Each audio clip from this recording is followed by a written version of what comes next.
Alright, Shalom Hebrews. Shalom Hebrews. This Israel been Israel for the Israelite Brotherhood. This Israel been Israel for the Israelite Brotherhood. In Hebrews, check this out. Man, I know I done did a lot of videos explaining the heritage and how it wasn't no 10 lost tribes. But I guess I just really ain't have now with this title. But if you look at the videos throughout YouTube on the 10 lost tribes, man, you'll see that these people are plumb crazy. Pure crazy. And they got to be knowing that they lying about this 10 lost tribe myth, because if you read in the biblical history, in the Tanakh, you'll see plain as day that it was never any 10 lost tribes. Okay, when the scriptures say that it took them to the river Hala and Hubber, and this where they remain. This what people fail to realize. If the Assyrians would have took one Hebrew, if the Assyrians would have had took one Hebrew, it would have stated that they took Israel away, for the simple fact that no Hebrews shouldn't have been taken from covenant land given to us by the Creator. You see what I'm saying? So yeah, man, the history is wrote up crazy. History is wrote up real crazy. And them folks, man, the people who say that they are Israel don't even have a Israelite type heritage. If you look at the scriptures and you read how the Israelites was, man, they was crazy, they was disobedient, they was violent, they was robbing themselves, and they was just mostly doing harm to themselves. And what other people on the face of this earth do you see harming themselves like the descriptions of the Hebrews in the Tanakh history? Nobody but the so-called African Americans or the people of the transatlantic slave trade. And you can see that this behavior that they have, or that we have, just didn't come about from them. And that we can see that the violence that we perpetrate on each other has been basically part of our culture for a long time. But this is what I want to get into, how it's amazing how the people exploit our history, because we are responsible for the what they call the Old Testament history, or the Tanakh history. Our ancestors wrote it. But this the thing, we abandoned our heritage, our covenant, to some Babylonian scribes. I got plenty of videos explaining this, and this what I don't understand is, Hebrews need to get a good source of information that explain the history and what happened to us. It's like a lot of Hebrew organizations, man, they function off Jewish myths. And one of the main myths has been that 10 lost tribes stuff. I'm talking about, man, the 10 lost tribes, man, they done did the thing with, man. I'm talking about, man, they done basically just, you can't explain in words what they did with the 10 lost tribe myth. First of all, it caused the Americas meant to get invaded. It caused the Americas, they get invaded during the conquistador days, when the people supposed to had been looking for the 10 lost tribes of Israel. That's how the people in England and the people in Europe basically got around conquering lands, is because they supposed to have been coming in looking for the 10 lost tribes of Israel, and they was trying to find them and so forth. Okay, it's some British people, man. I think that so-called Queen of England, she ain't my queen, but that Queen of England lady, think that they are descendants from the tribe of Israel. And I'm gonna tell you basically what happened, how a lot of those folks got confused, is because the people who settled in our land, the Jews, the Ashkenazi and the Sephardi Jews, when they got our heritage and then they went to Italy, you know what I'm saying, and then they went to Italy, and then they went to other parts of Europe, and then the people thinking that they was the Israelites. You know, the people thinking that they was the Israelites and stuff. So, you know, you're going to get confusion right there too. You know, it's a whole lot going on. It's a whole lot going on, Hebrews. I'm talking about it's a whole lot going on. It's a whole lot of deception going on. A whole lot of deception been going on since we Hebrews abandoned our heritage to the Jews for Egyptian religion. You know, we abandoned our heritage to some Babylonian scribes, them folks right there, the Sephardims, the Sephardics, the Sephardic and the Sephardim. I got a video that I just recently did explaining how the chief rabbis, the institution of the chief rabbis for the Jews, Ashkenazi and the Sephardi branches and groups, got their institutions from us Hebrews abandoning our heritage during the Babylonian wars. But this what I want to prove. I want to prove that it's no 10 lost tribes, which I have done, but you know, I want to do it with a title that's stating this so it won't be no mistake. So when you look around in the videos for the Israelite Brotherhood, that you're going to see explicitly that it's a video saying no 10 lost tribes, and I'm going to show you how it's no 10 lost tribes and how all the tribes ran into Africa during the Babylonian wars, but that 1%. This is a message from the Israelite Brotherhood, and I'm flexing right now also on them Hebrew organizations that be using those Jewish myths to try to explain our heritage and how they got all kind of people that ain't never been to the promised land or descended from the promised land claiming the Israelite heritage off the 10 lost tribe myths. And it's like the Hebrews get those Jewish books like Second Esdras. You know, this is supposed to be the Greek Ezekiel. You know, it's a forgery, and if you read the history up on it, you will see that it was created with those apocryphal books. You know, these gonna be the books that the Babylonian scribes created. You know, I'm gonna do a video on the books coming soon that these people made and wrote after we abandoned our heritage to them. They already thought that they was the Israelites after so long, and then they incorporated their Babylonian traditions into their religion that they created that's called Judaism. And us Hebrews, man, we all confused with that mess. But, you know, it was no 10 lost tribes. Look, Hebrews, you even got folks walking around looking like this, you know what I'm saying, that's claiming the Israelite heritage. Man, that mess is pure crazy. Man, you got a dude like this, and he in the promised land walking around with a guitar right now. He in the promised land walking around with a guitar as well as a whole bunch of them, and they swear up and down that they from the tribes of Israel. Now, they come from all these old European countries, you know, up north in Europe, in Ashkenazi homeland. And how did them folks then got to the promised land? Because that so-called Holocaust, when Ashkenazi was robbing the Sephardi Jews, you know, during the Holocaust, you know, this Hitler robbed the Sephardi Jews. They've been having proxy wars going on for a long time. And if you ain't a Jew, you ain't gonna know about it. But if you a Jew and you're one of the like Ashkenazi, then you'll know that Ashkenazi just ain't been cool with the Sephardi groups, and that they been in war through proxy. It's a whole lot going on.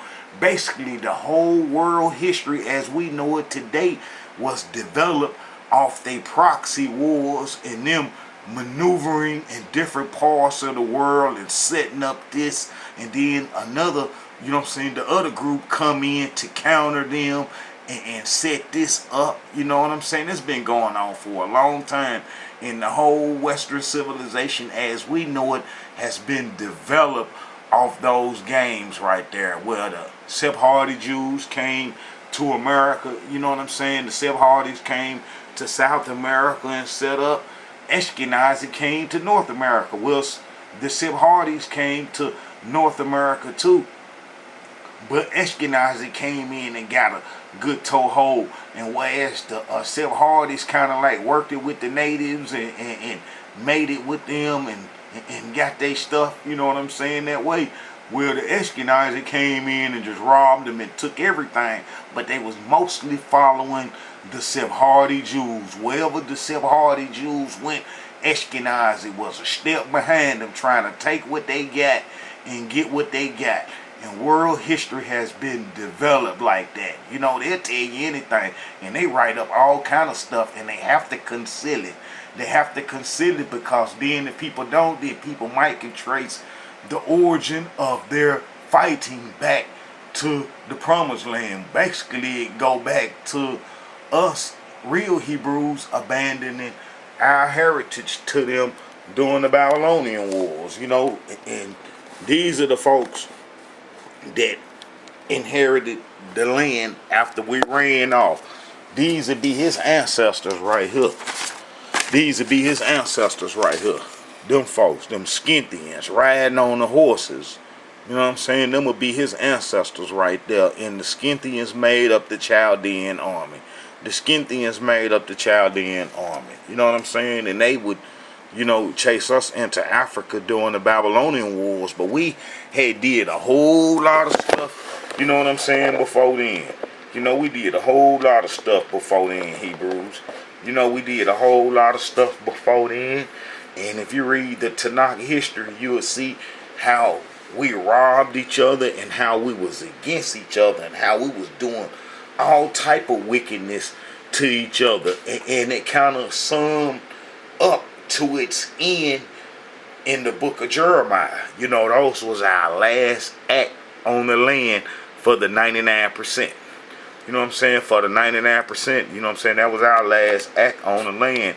It's the book of Jeremiah, you know. And it tell you how we was against each other, you know. I'm going to do a video on that too, you know what I'm saying? Maybe I'll get some time and I'll read some of the history, you know what I'm saying, now. But, you know, during the book of Jeremiah, you know, during the Babylonian wars, we basically kind of go back before then and go back to King Solomon. King Solomon building them temples for them women and mating with them women, and even had a son by an Ammonite woman. You know, that's going to be Rehoboam's mother, the Ammonite woman, and had Egyptian wives and everything. And he brought the kingdom down by fooling with them people because he broke away from the covenant and led the people astray. And then, you know, he chased this brother named Jeroboam into Africa that was from the tribe of Ephraim.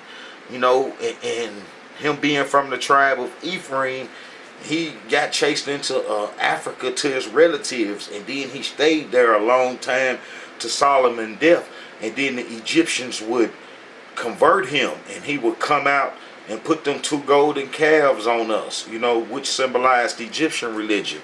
And we would fall and be in trouble for all the way to King Josiah was born, and King Josiah would clean the Egyptian religion up, and then we would go, you know, into Africa because the Egyptians would kill him, and then we would abandon our heritage, everything, to the Babylonian scribes, the Sephardi Jews who was placed in our lands, you know. And then I could show you that it wasn't no Assyrian captivity. Let's deal with the Assyrian, the so-called Assyrian captivity, and then let's see what prophet Isaiah had to say. And this is in 725 BC. This is 3 years.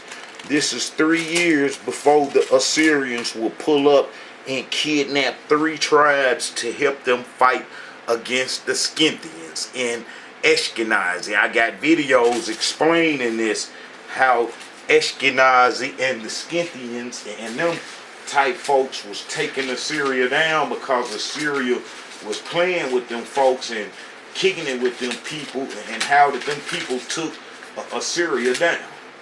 You know, they took Assyria down. You know, these people right here. You know, and this would lead to the 10 lost tribe myth too. See, we should know that a lot of myths is gonna be created. A lot of myths is gonna be created if our heritage fall into some Babylonian scribes' hands. I'm talking about people that's responsible for the whole Babylonians' God's history. So we know that if they get a hold to the Hebrews' heritage, that is quite logical that they're going to start writing extra biblical history about the Hebrews. They're going to start writing myths. They're going to start writing a whole bunch of false stuff concerning the Hebrews, because that's what they do. They are Babylonian scribes, and they're from Sahara, and that's the place where they kept all Babylonians' God history. And if you read some of Babylonians' God history, you will see that that junk is whack. That junk is crazy, man. That junk is crazy and it's violent. It's crazy and it's violent. And the people, you know, us Hebrews starting to come to understand that those Babylonians' God's history is basically the fallen angelic beings' history. The people, you know what I'm saying, the ones that the Creator, you know, distanced himself from, that had made it with the humans. That's gonna be they kin, and they kids mixed with Cain kids, and Cain kids gonna be them come out the Caucasus Mountain. I got videos explaining how dude old Wicked Tail and his descendants come out the mountains and lived in the caves in Turkey, underground cities that held a whole lot of people. I'm gonna start showing that in the videos too, how they had them underground caves that hundreds of thousands of people, that was the real hell, and hundreds of thousands of people lived up underground. And then if you tried to invade them or do anything to them, how they'll get underground and how they'll fight you from underground. They'll snatch you down there and you'll never be heard of again. And that's how they live. They had everything underground. They can even grow crops, but they come up out the Caucasus Mountain and they didn't have no pigmentation, and they lived in the Zagros Mountains. That's right behind Babylon. You know what I'm saying? Right behind the Euphrates. From here and from there, that's gonna be what them old folks with no pigmentation at, the real barbarians. And that's gonna be Ashkenazi's descendants too. You know what I'm saying? Ashkenazi gonna be kin to them too, because they all hung around Babylon. But the Sephardi Jews, the people who wrote the myths, the 10 Lost Tribe lies, because they are the people that's been in control of our heritage till Ashkenazi took it from them. And then Ashkenazi started lying too about that 10 Lost Tribe stuff. And Ashkenazi would convert a whole bunch of European folks. Ashkenazi would convert a whole bunch of European nations and stuff off that 10 Lost Tribe myth, you know, because Ashkenazi gonna, you know, be the Scythians, and they gonna be done settled in the Promised Land, and then they settled in Beth Shean. That's close to Bethel, and that's where a whole lot of books was. So they gonna be, you know, writing books and writing fairy tales and telling lies, and they created all kind of stuff. See, the more lies that they create about the Israelite heritage is better off for them. You see what I'm saying? The more lies that they tell about the Israelite heritage, it benefits them, because, you know, you're getting farther away from the truth. You know, if you just telling lies all the time about the Israelite heritage for hundreds and hundreds of years, 1,000 years, a couple of thousand years, then man, they done created a whole bunch of lies. And then you got a whole bunch of people within them 2,000 years and hundreds of years of living with them lies. They done believed it, and they think that they Israel, because they been living with a lie for 2,000 years. I showed it the Sephardi Jews, the Sephardians, that had our heritage for 2,740 years. So just imagine if they told a lie the first 2,000 years. Now, if they told a lie, if they kept our heritage for the first 700 years, but told the lie for the 2,000 years, and then a whole lot of people believe that lie and believe that their heritage come, you know what I'm saying, from that stuff that them folks then told them, you're going to have people walking around right now today convinced that they are the Israelites. And ain't nothing you're going to be able to tell them to change that, because they've been living with that lie for thousands of years. You know what I'm saying? And that's going to be a whole bunch of European folks, a whole bunch of European nations. Basically, wherever Ashkenazi went, wherever Ashkenazi and the Sephardi's went, they going to convert the peoples, and then they going to tell them that lie. Probably not in the beginning, but probably about maybe 50, 60 years, they'll circle back, come back and tell them folks, y'all descended from the Assyrian captivity, from the 10 lost tribes. And then you got them folks walking around thinking that they part of the 10 lost tribes. That junk is crazy. And this is how the whole world been functioning. You got folks in India swear up and down that they part of the 10 lost tribes. I'm talking about way over here. You know, way over here in India. You know, you got folks over here in China, everywhere. But I show you that them people that's claiming the Israelite heritage in those lands got it from the Randonite Jewish guilds that did trade in all them lands, even in Africa. You know what I'm saying? They traded and then they converted those peoples, and those would be their agents in contact. That's like now today. You know, the Sephardi Jews are able to get in China because the Chinese Jews that they converted long time ago, and they elevated them to power, gave them plenty gold and plenty money long time ago. And now that those Chinese Jews can have a little pull, and now that the Western civilization is about to collapse because they don't have no gold, now you have the Sephardis easing on back, you know, with them people, the people that they converted long time ago. And then they would convert those folks, and then they would tell them that they from the 10 lost tribes that was taken during the Assyrian times. You know, man, it's it's a mess. But we Hebrews, we got to attack these lies, and we got to clean it up, and then we got to start showing history.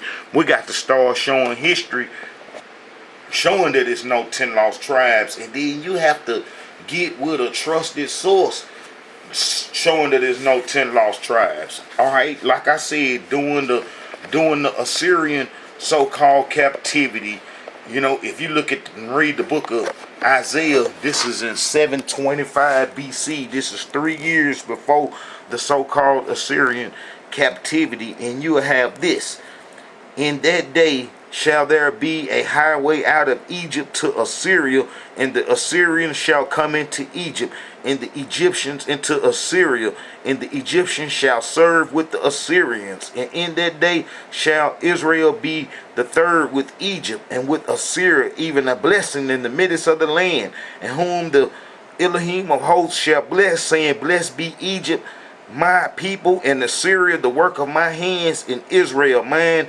inheritance. Now, this is in 725 BC.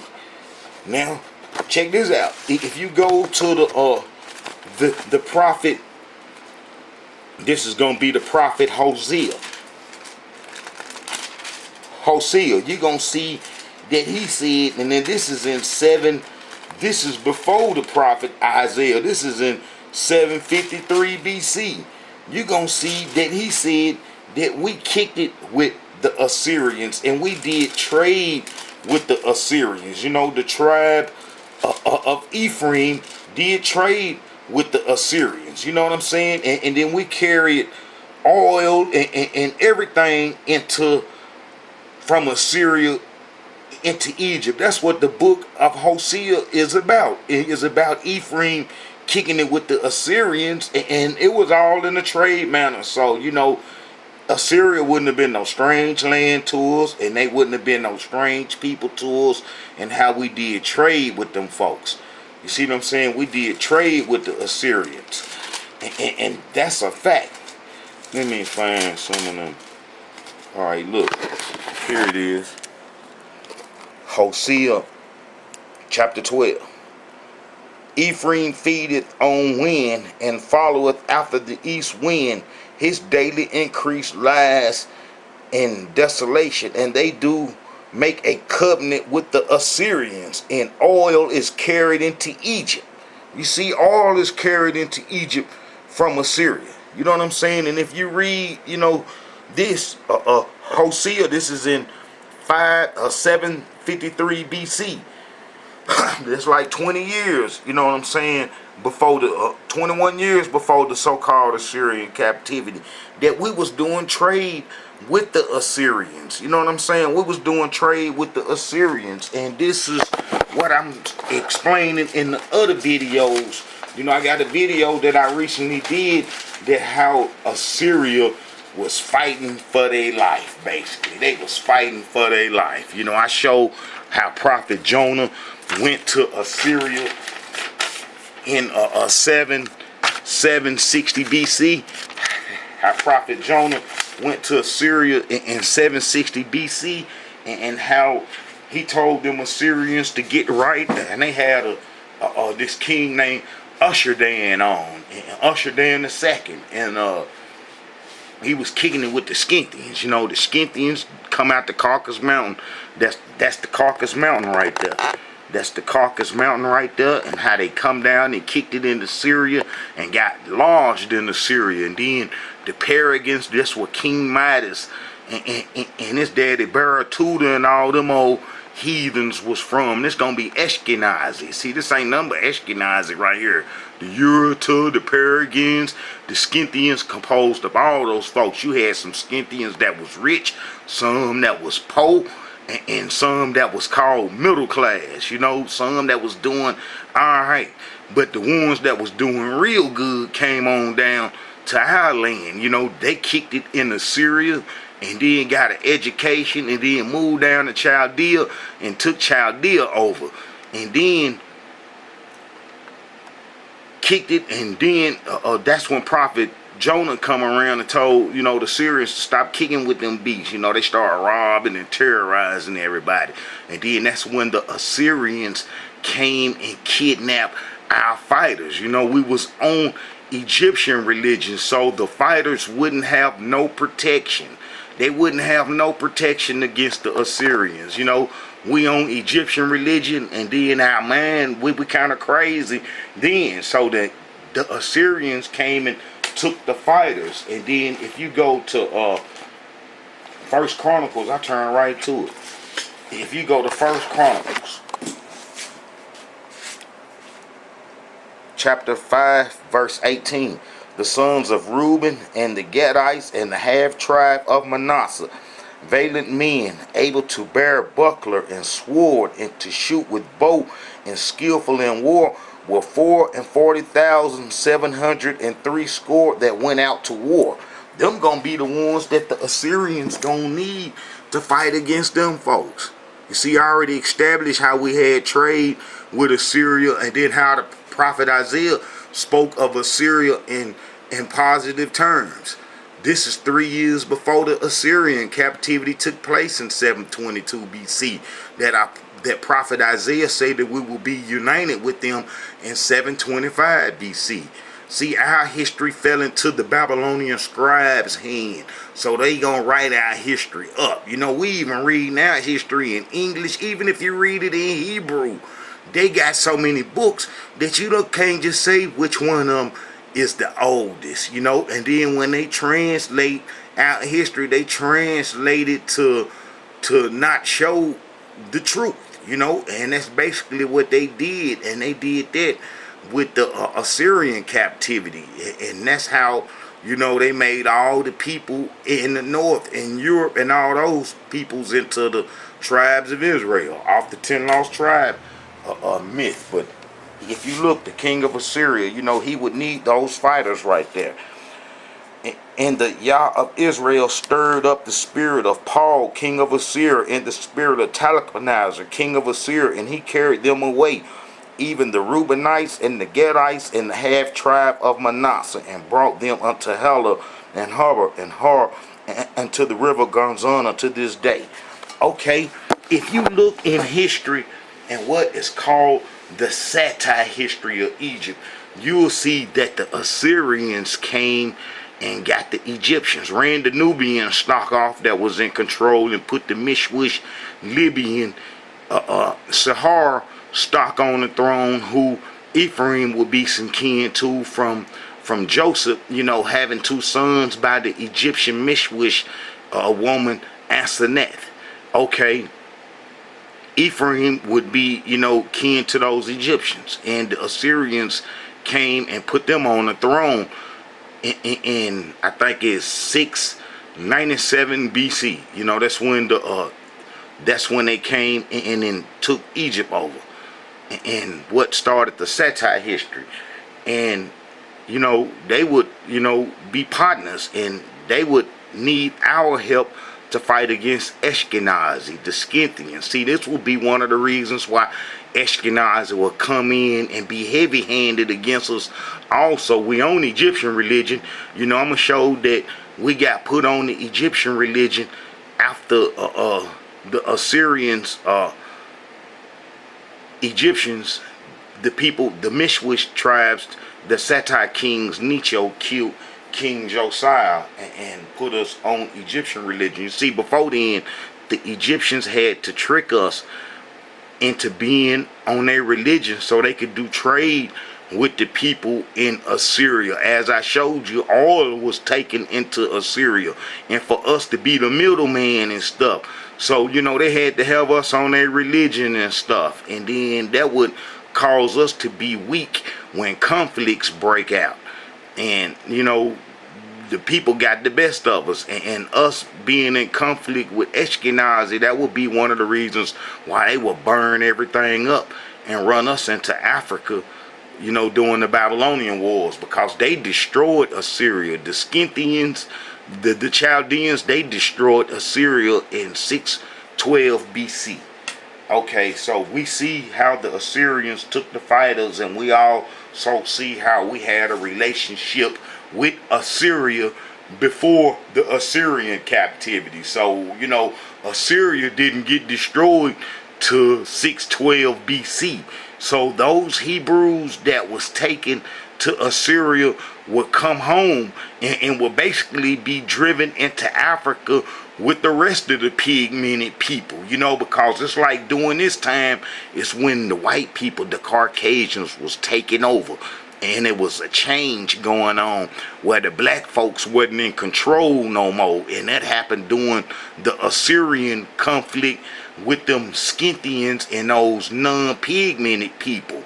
And then since the Egyptians and us Israelites and the Assyrians lost the battle against those non-pigmented people, that's when the whole so-called pigmented black race started to go downhill from then. But what started it was the Egyptian religion. Egypt being wicked and evil right there, it was gonna doom us all.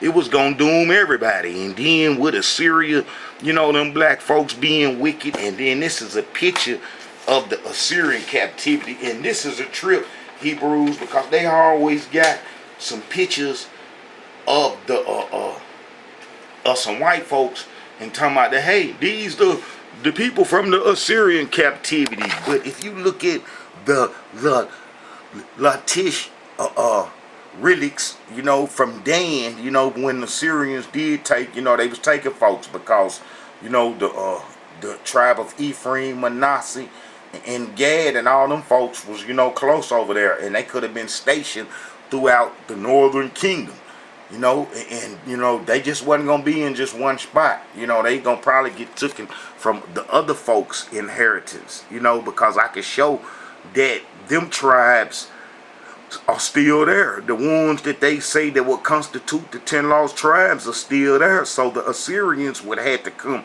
take the Hebrews, the fighters that was within those tribes, because those tribes are still around after the Assyrian captivity. They still around, and I'm gonna show this, how those tribes are still around after the Assyrian captivity, and how it's impossible for it had to been 10 lost tribes if the people still around during King Hezekiah time, which is in 715 BC, and then in King Josiah time, his great grandson, in 640 BC. And then this gonna be the King Josiah is the one that the Egyptians killed, and then that will cause us to get chased men into Africa, because we wouldn't have no strength to resist the Babylonians. If we was on the covenant and then the Babylonians came during King Josiah time, then we would have whooped them folks and we wouldn't have been no captivity. But the Egyptians killed King Josiah and put us back on the Egyptian religion, and we would start robbing and killing each other, and then we would get chased off the land into Africa. And then our heritage would fall into those Babylonian scribes' hand that I explained. And then they would write those myths and then go to all those different lands and convert them people and then tell them that they Israelites and that they was from the Assyrian captivity. See, we Hebrews didn't have nobody to record our history after we ran into Africa to do the Egyptian religion. We didn't have nobody to record our history. Okay, let's show some of this. All right, so, we on the Egyptian religion, but let's go back to when those Babylonian scribes was placed in our land in 722 BC. You go to 2 Kings. You go to 2 Kings chapter 17, turn right to it. All right. And the king of Assyria brought men from Babylon. See, I believe that the Assyrians was thinking that if they move those Sepharvims, that might lessen the power of the Babylonians tearing them up.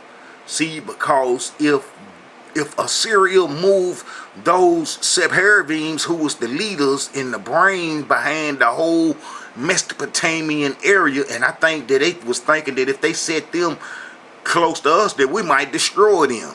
But we was on Egyptian religion, so when they was placed in our land, we didn't think nothing about them. We didn't try to get up with them. And then this is the tricky part, is that they was Amorites.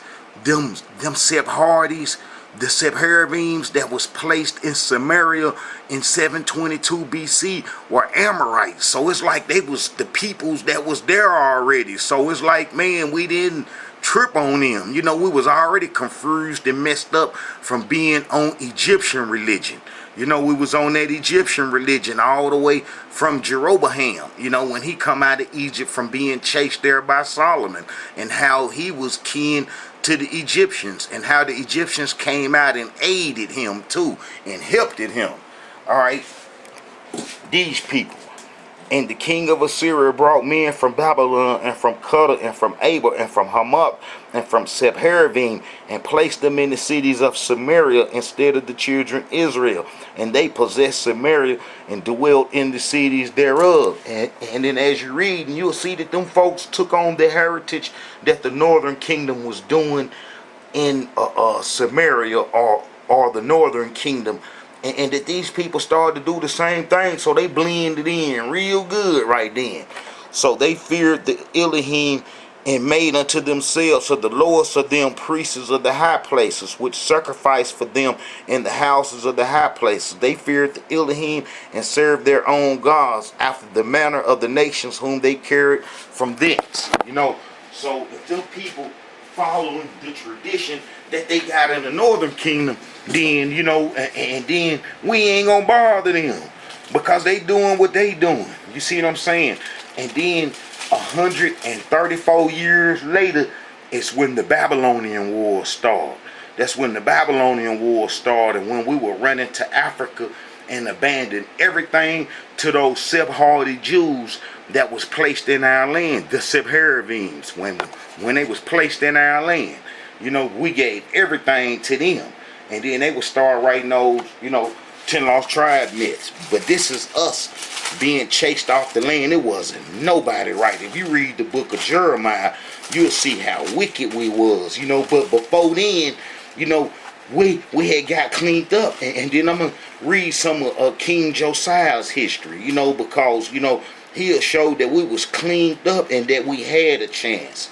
That we had a chance. But, man, I guess I can show also how Jeroboam was from the Joseph, from Joseph's sons, Ephraim, and how them people corrupted us, the tribe of Ephraim.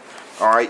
And Pharaoh, you know, Joseph gonna answer Pharaoh's dreams, and Pharaoh gonna be real stiff and slick when he seen that his priests and that his magicians or none of them couldn't answer the Hebrews' dream. And Pharaoh gonna know that that's gonna be a problem, and he gonna know that we are Hebrews because he sent for for our father Jacob in chariots and brought them to Egypt during a time of famine, after Joseph said that his, you know, brothers and sisters need to come on to Egypt, you know, because it was famine in the land of Canaan. So, you know, Pharaoh gonna know that, you know, we some Hebrews and that we right there in Canaan, and that it's gonna be a problem.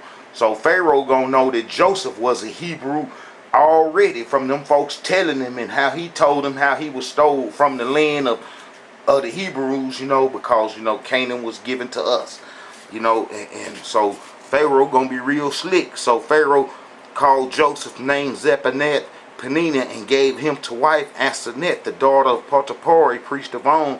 And Joseph went out all over Egypt, and unto Joseph were born 2 sons before the years of famine came, which Asenath, the daughter of Potiphar, bore unto him. And Joseph called on the name of the firstborn Manasseh, for Yah said, he had made me forget all my toil of my father's house. In the name of the second called he Ephraim, for Yah had caused me to be fruitful in the land of my affliction. You know, so they gonna be hooking him up, getting him everything. So, you know, we know that the tribe of Ephraim got Egyptian, you know what I'm saying, kin, you know. And then to show you that those Egyptians left with us during Exodus, you know, Exodus, the Egyptians left with us, you know, in the whole, all the ones from the west of the Nile, the Mishwish tribes, you know, it's when the Nubians came on, when that Pharaoh that didn't know Joseph was from Upper Egypt. You know, the Egyptians from Lower Egypt got on down with us during Exodus, and they gonna be a thorn in our side. And the mixed multitude went up also with them, flocks and herds, and very much cattle.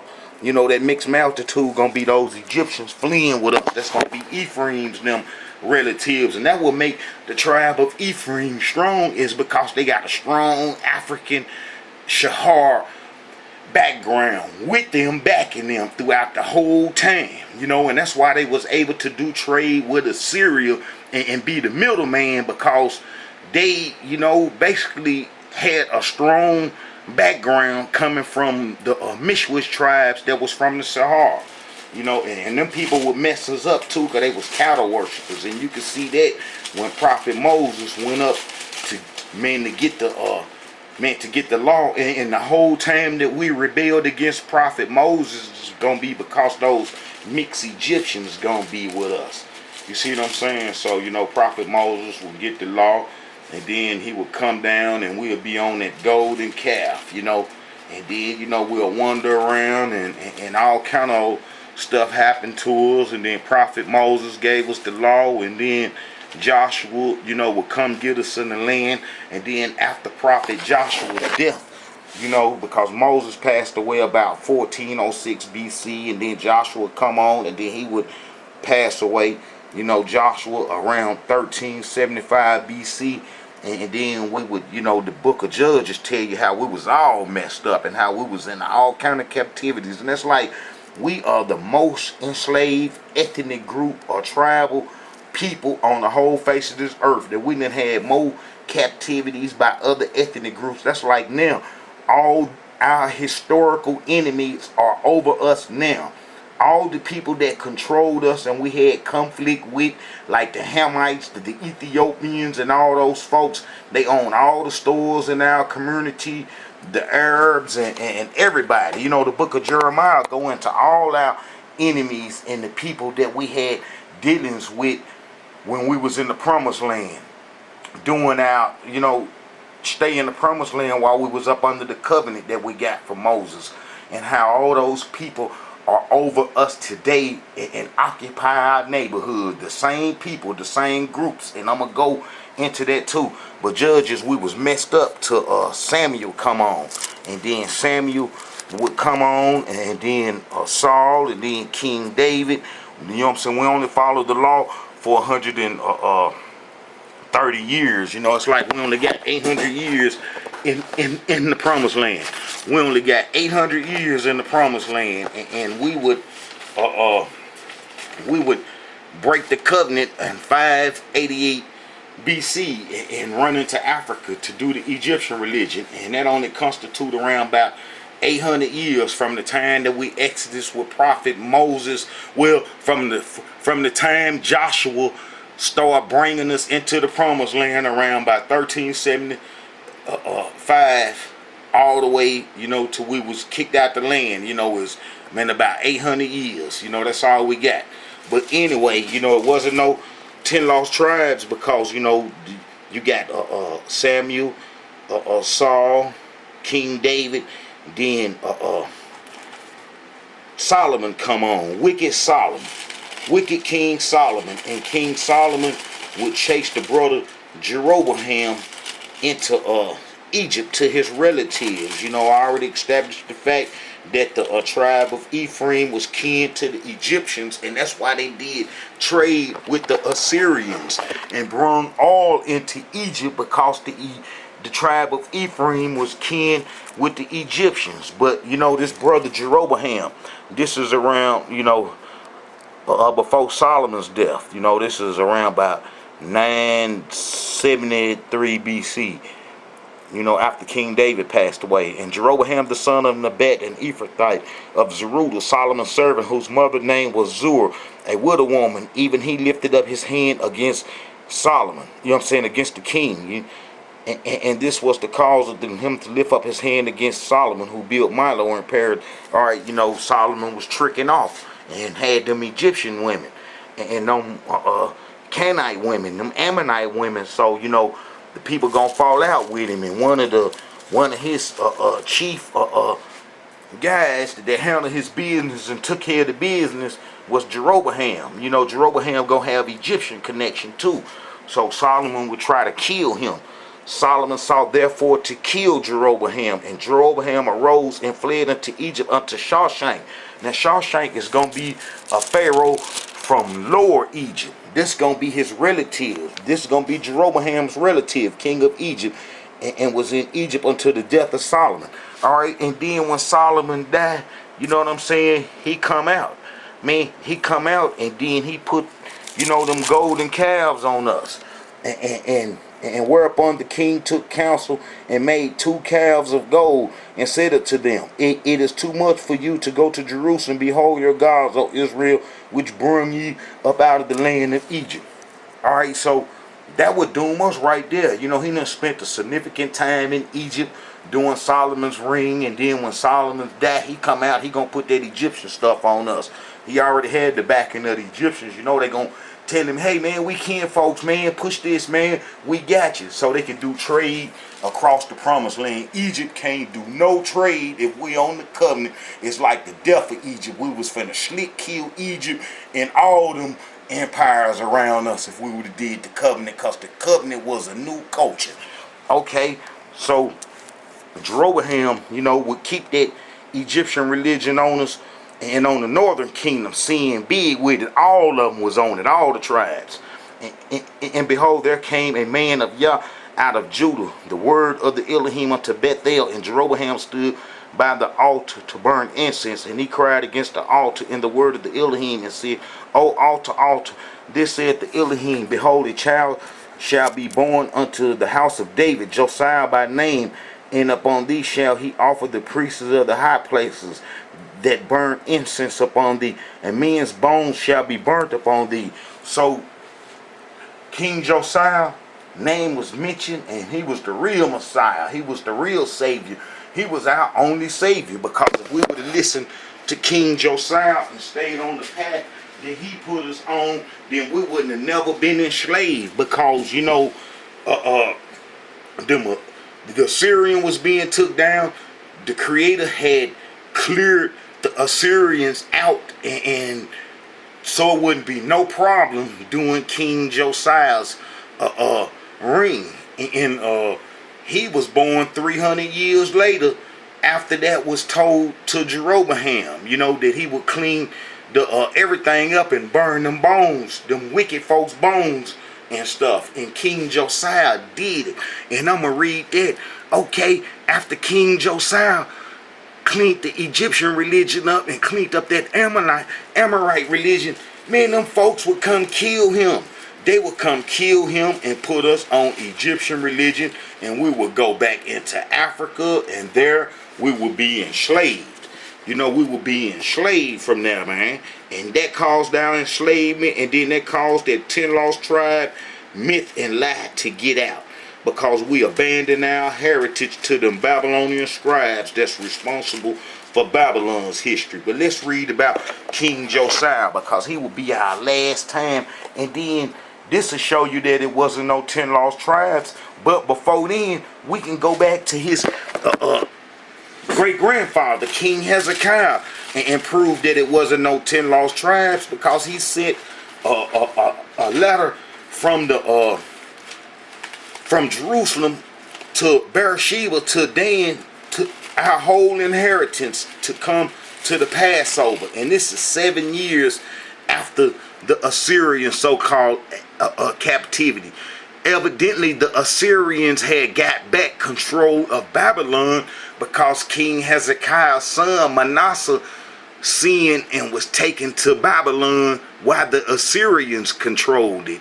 And then, you know, he came back home. He had a chance to come back home. And then the Babylonians would come after that, meaning that they had, you know, destroyed Assyria after that. And then, you know, that's when King Josiah was on the throne. That would have gave us a break to see what we was going to do, if we was going to follow the law or stay on the Egyptian religion. And we got back on Egyptian religion, and that was the end of us. But look what King Hezekiah, this is going to be in 715 BC. This is in 715 BC. And King Hezekiah sent to all Israel and Judah and wrote letters. This kills that 10 lost tribe myth. So all those folks that's claiming a 10 lost tribe myth, it's crazy, because the tribes was there after the Assyrian captivity, and it would be the Babylonian wars that would drive everybody into Africa. We would all run to Judah and be recognized as Judites from the southern kingdom, because it was our last land that we hold. And I even got history showing that Hezekiah enlarged the water supply, because, you know, everybody was being driven into the fence walls, you know what I'm saying, in Judah inheritance. And then, you know, that would eventually collapse because we was on Egyptian religion, and we would get sent into Africa.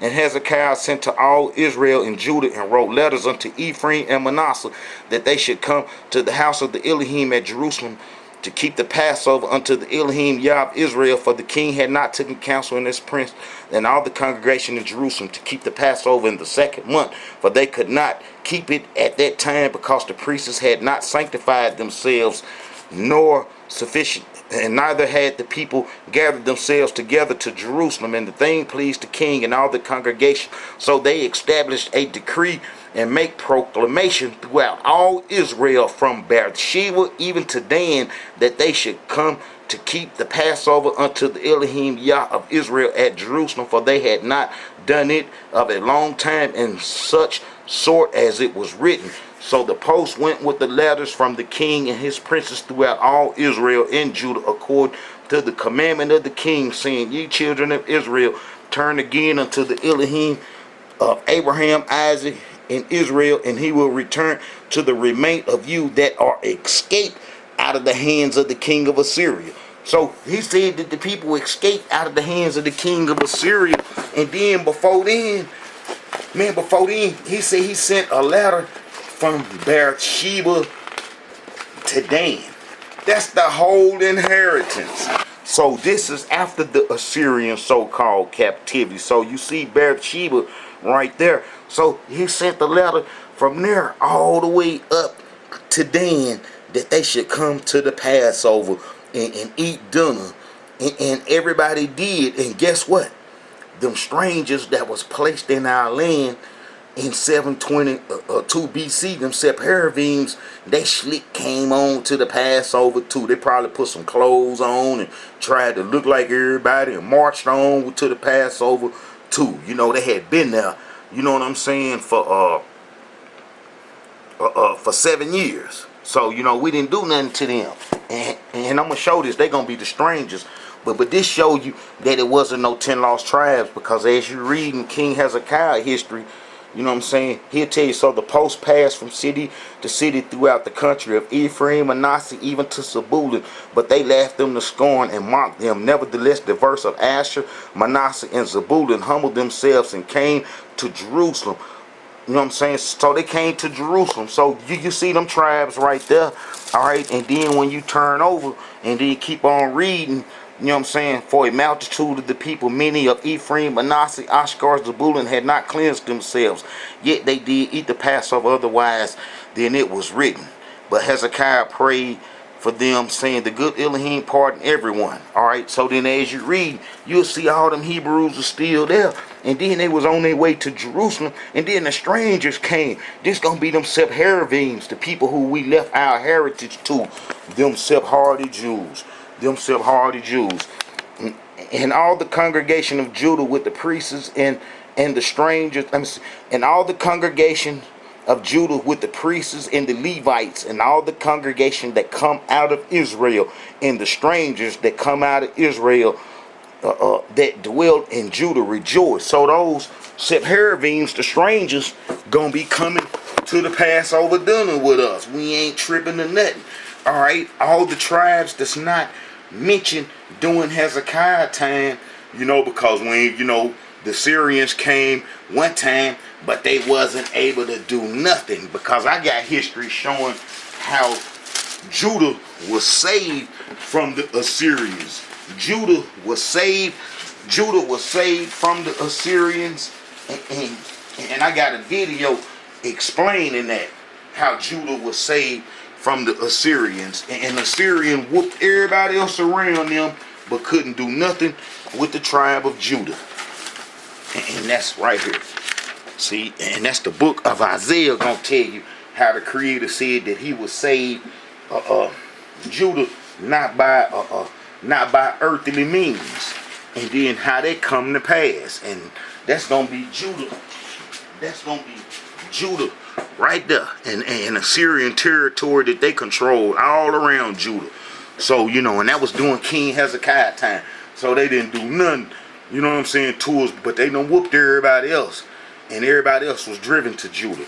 All right, all the tribes that's not mentioned during King Hezekiah time gonna be mentioned during King Josiah time. His great grandson. This is the guy that would clean. This is the king, the prophecy king that would clean up the whole Israel. And so did he in the cities of Manasseh, Ephraim, Simon, even unto Naphtali, with their buttocks around, mattocks around. You know what I'm saying? They cows pushing, you know, that iron, cutting that earth up. You know, so all the tribes is there, and all the tribes will be driven into Africa. You know, during the Babylonian wars, that will be the next troubles that we will have.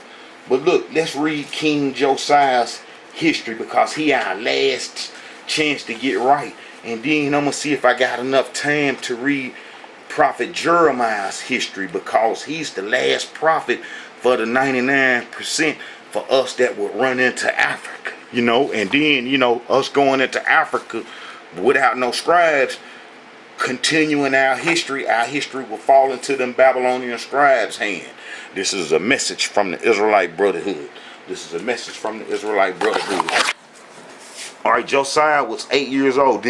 This is 300 years later.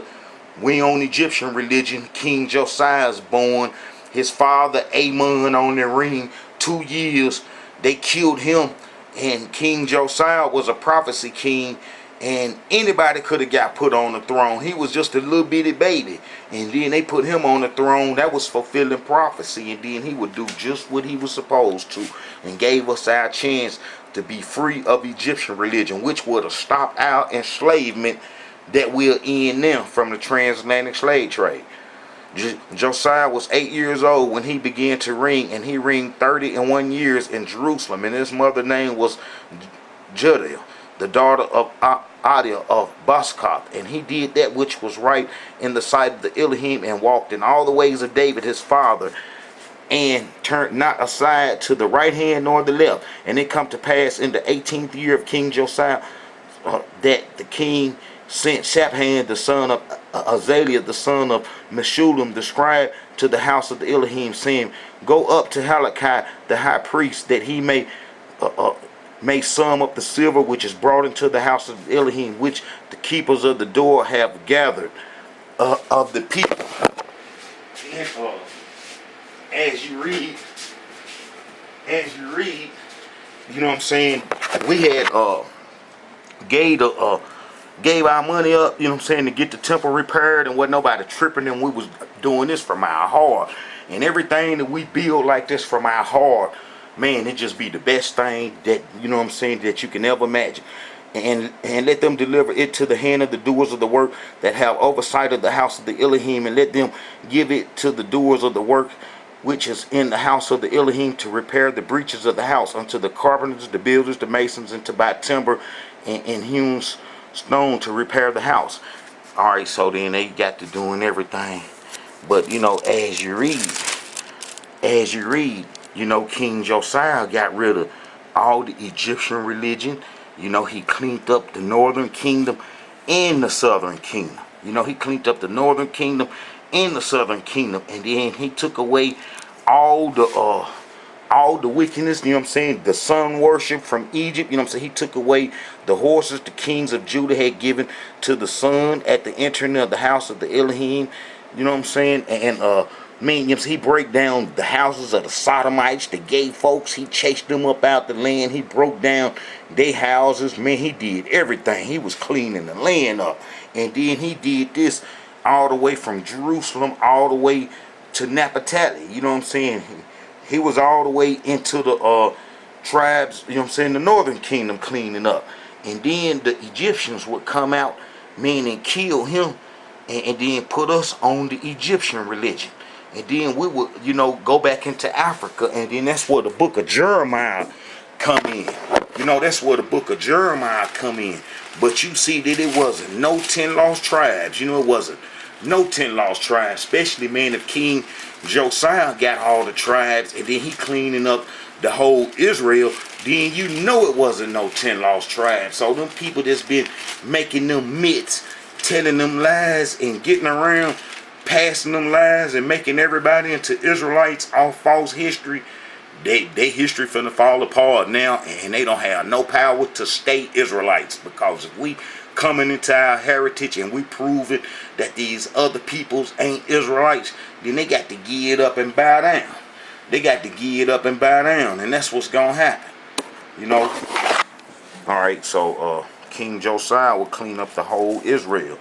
You know, he would clean up the whole Israel, and when he had breaking down the altars and the groves, and had beaten the graven images to powder, and cut down all the idols throughout all the land of Israel, he returned to Jerusalem. You see what I'm saying? So he had cleaned up the whole kingdom. And the Egyptians come and got him, killed him, put us on the Egyptian religion. And then that's where the book of Jeremiah kick in, you know. And if you read the book of Jeremiah history, you'll see that we was real wicked. We was real wicked in our last days. And then the Creator got tired of it. And then the Creator sent for them Babylonians to come get us. And that's going to be Ashkenazi and them folks on the horses. That's going to be the folks on the horses. That's going to be dude and them relatives where he get to be in the land. You see what I'm saying?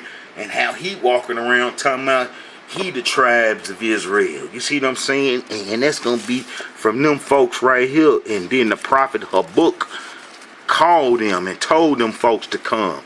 You know, the prophet Habakkuk told them folks to come. And that's during the Babylonian wars. And them folks would chase us into Africa. You know, we would get chased into Africa. And then, you know, we would say because it was easier for us to live in Africa. And then if you go to Jeremiah 43, and it come to pass that when Jeremiah had made an end of speaking all these things, because he had caught up with us, we was leaving off the land, and had made an end of speaking all these things to all the people, the words of the Elohim their Yah, for which the Elohim their Yah had sent him to them, even all these words.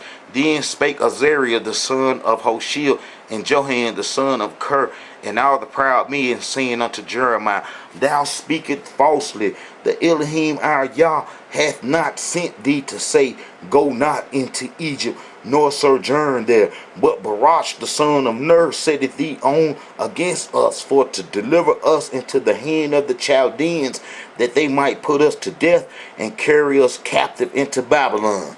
So, everybody, you know what I'm saying, said, we ain't even going for that, man. We going into Egypt, where we had plenty of bread and plenty of water, and where we was comfortable at. And I got videos showing how we always wanted to return to Egypt. I got videos covering everything. I just knew that I had one that had this 10 Lost Tribe title, showing that it was never any 10 Lost Tribes. So all those people claiming the 10 Lost Tribes heritage, and that they heritage come off the 10 Lost Tribe, it's over with now. That lie is over with now. We ain't going for that mess no more. Look, then all the men which knew that their wives had burned incense unto other gods, and all the women that stood by, a great multitude, even all the people that dwelt in the land of Egypt and Pathros, answered Jeremiah, saying, As for the word that thou hast spoken unto us in the name of the Elohim, we will not hearken unto thee, but we will certainly do so whatever thing go forth out of our own mouth, to burn incense unto the Queen of Heaven, and to pour out drink offerings unto her, as we have done, we and our fathers, our kings, our princes, in the cities of Judah and in the streets of Jerusalem. For then had we plenty of food, and were well, and saw no evil. But since we left off to burn incense unto the Queen of Heaven, and to pour out drink offerings unto her, we have wanted all things, and have been consumed by the sword and by famine. Guess what? Nebuchadnezzar and them, the Chaldeans, came and took Egypt over. Babylon took Egypt over. Babylon took Egypt over and held control of Egypt. Held control of Egypt till the Persians got it from them. You see what I'm saying? Man, around about 538 BC is when the exiles come home. Guess what? The Hebrews, the 99% that went into Africa to worship the Egyptian religion, never came out to be with the exiles, that little 1% that came home from Babylon. You see what I'm saying? And that the prophet Ezra, Nehemiah, Haggai, Zechariah, and Malachi record the exiles from Babylon history, and they never record the Queen of Heaven worshipers coming out of Africa to be reunited with them. We are them, and we constitute all the tribes. You see, so we taking our heritage back. It's over with for them lies, and we need to spread this video around, because I'm showing how it wasn't no 10 Lost Tribes, and it's everybody. And all the people, you see it say, and all the people, both small and great, and the captains of the armies arose and came to Egypt, for they were afraid of the Chaldees. You see what I'm saying? So everybody gonna run and go get into Africa. Everybody gonna run, go get into Africa, and we gonna abandon our heritage to these folks. Him and his ancestors. You know what I'm saying? Ashkenazi. That's Ashkenazi right there. Chasing us out the land. You know what I'm saying? And then we abandon our heritage to those Sephardi Jews. You know them Sephardis. You know, this is what Ashkenazi used to chase us out the land. They put them arrowheads on us. See what I'm saying? They put them arrowheads on us. And all kinds. You know, I got a video showing that they shot so many different kind of arrowheads at us that, man, we couldn't do nothing but get up off the land. And then they had burnt the temple up in the houses, so we didn't have nowhere to pray, to ask the Creator to help and save us. We didn't have none of that. They done burnt the temple up. They done burnt the houses up. They done burnt everywhere up. It wasn't nowhere for nobody to stay. As the scriptures say, thus said the Elohim of hosts, the Yah of Israel, ye have seen all the evil that I have brought upon Jerusalem and upon all the cities of Judah. And behold, this day they are a desolation, and no man dwelleth therein. We was all in Africa. You know what I'm saying? We took off. You know, we couldn't deal with them folks. And then we abandoned our heritage to these folks, the scribes. the Babylonian scribes that write Babylon history. And then them folks created all the myths. All the myths. You see what I'm saying? Man, they go Ashkenazi shooting the land up. And man, I even got the history of showing the Scythian arrowheads shoot Jerusalem up, and chasers, you know, they shot them up everywhere. And they shot so many of them that they still finding them today. You know, that they still finding them today. So it never was any 10 lost tribes. It never was any 10 lost tribes. And that those are myths that our enemies created since we've been out of heritage. You know, that's one of the reasons why the Creator said that He gonna give us a new covenant, not like the one that we got from Egypt, because the people who control our heritage now, man, we can't get that old heritage from them. It's too many of them. It's too many of them, and the truth might not reach all of them. So the Creator said He gonna give us a new covenant. You know, behold, the days come, said the Elohim, that I will make a new covenant. You see that say a new covenant with the house of Israel and with the house of Judah, not according to the covenant that I made with their fathers in the day that I took them by the hand to bring them out of the land of Egypt, which my covenant they break, although I was a husband unto them, said the Elohim. But this shall be the covenant that I will make with the house of Israel after those days, said the Elohim. I will put my law in their inward parts and will write it in their hearts. See, if He put it in us and it ain't a book, and we don't need no books to show that we know Israelites no more. Once we start coming into heritage, then we ain't writing no books saying we got to do this and do that. Then them folks ain't gonna be able to take no books and corrupt it and change our history around. You see, because it ain't gonna be in the books no more. It's gonna be in us. But this shall be the covenant that I will make with the house of Israel after those days, said the Elohim. I will put my law in their inward parts and will write it in their hearts and will be their Yah, and they shall be my people, and they shall teach no more every man his neighbor and every man his brother, saying, know the Elohim, for they shall know me from the least of them unto the greatest of them, said the Elohim, for I will forgive their iniquity and I will remember their sin no more.